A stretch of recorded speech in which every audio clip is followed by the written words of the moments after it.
అది సరే కానీ ఫ్రెండ్స్, మళ్ళీ ఒక షార్ట్ వీడియో ఏం లేదు, మన వినాయకమయ సిరీస్లో ఇది పార్ట్ 2 అనమాట. కడపలో పెద్ద పెద్ద వినాయకుల్లో పెడతారని నేను అది చూపిస్తానని చెప్పి మొత్తం చెప్పినా మీకు.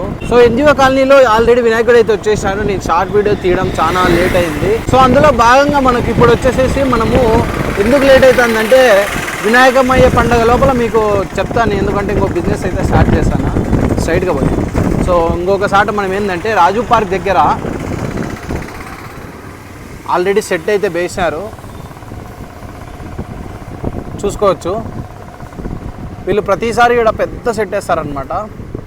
సో ప్రజెంట్ అయితే దాని మధ్యలోంచి వెళ్తున్నాము.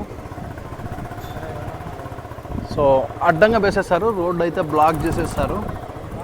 సో అది ఇంకా వినాయకుడు అయితే ఎవరికైనా తెలిస్తే నాకైతే కింద కామెంట్ చేయండి. ఆగమనం ఏదన్నా ఉంటే మనము వచ్చి వీడియో తీయడం జరుగుతుంది. ఎవరన్నా తెలిసింటే కామెంట్ అయితే మెన్షన్ చేయండి. సో ఇదే అట్లా ఒక చిన్న షార్ట్ వీడియో అదే అనమాట. ఇంకా శంకరాపురంలో అవన్నీ చూపిస్తాను, రాబోయే షార్ట్ వీడియోలో వస్తాయి. ఇంకో షార్ట్ వీడియోలో మళ్ళీ కలుద్దాం. బాయ్.